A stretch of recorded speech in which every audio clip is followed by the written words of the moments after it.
Môre. Dis Woensdag die 29ste Oktober en ek hoop dit gaan goed met jou en dat jou hart vandag rus vind in die teenwoordigheid van die Here. Onthou jy wat ons gister gesels het oor? Ons het gesels oor Nimrod, die eerste rebel teen God, 'n man wat sy eie naam wou vestig en 'n stad sonder God probeer bou het. Vandag kyk ons na die vrug van daardie trots, 'n plek genaamd Babel, 'n stad waar mense hulle eie glorie gesoek het. Nou na die groot vloed het God gesê, gaan en vul die aarde, maar die mense het geweier. Hulle het gesê, kom laat ons vir onsself 'n stad bou en 'n toring wat tot in die hemel reik. Laat ons 'n naam vir onsself maak.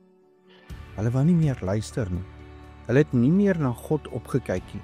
Hulle het opgekyk na hul toring. In Genesis 11 vers 5 staan daar ook geskrywe, toe daal die Here neer om die stad en die toring te besien, waaraan die mense kinders gebou het. Hulle het probeer opklim, maar God het neergedaal, en toe verwar hy hulle taal, sodat hulle mekaar nie meer kon verstaan nie. En so het die mense oor die hele aarde versprei, soos God in die begin beveel het. Nou in Hebreëus beteken Babel, Balal, om te verwar of om die mekaar te maak. En dis presies wat trots doen, dit bring verwarring. Wanneer ons sonder God bou, raak alles te mekaar, want sonder sy leiding is selfs die mooiste toring net 'n monument vir menslike trots. Maar kyk hoe mooi werk God se plan. Hy los ons nie in verwarring nie. By Babel het hy die tale verdeel, maar eeue later by Pinkster bring hy die tale weer bymekaar. By Babel kon mense mekaar nie verstaan nie, maar by Pinkster verstaan hulle mekaar deur die werking van die Heilige Gees. Waar Babel gesê het, ons sal opklim, het Jesus gesê, ek sal neerdaal. Waar Babel gesê het, ons bou ons eie naam, het Jesus gesê, ek gee my naam vir julle redding.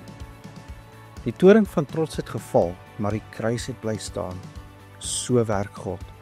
Hy breek af wat op trots gebou is. Hy bou weer met genade en liefde. Waar mense verdeel was, bring Jesus eenheid. Waar woorde te mekaar geraak het, bring die Gees weer verstaan. Kom ons bid saam. Here Jesus, U is die ware bouer van alles. Ek gee my planne en my drome en my trots oor aan U. As ek ooit begin bou sonder U, breek asseblief daardie toring in my hart af. Vul my met nederigheid, soos Jesus wat neergedaal het om my te red. Maak my 'n lewende bousteen in U koninkryk. Dankie dat U my nie los in verwarring nie, maar my verbind met ander deur U Gees.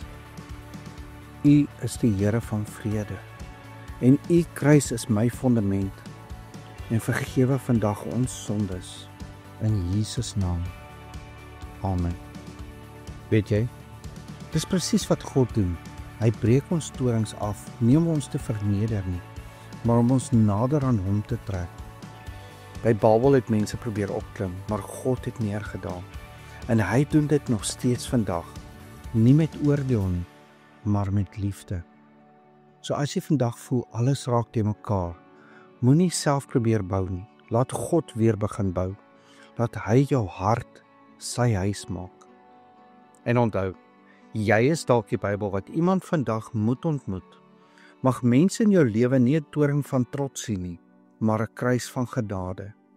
Ek hoop jy het 'n geseënde Woensdag.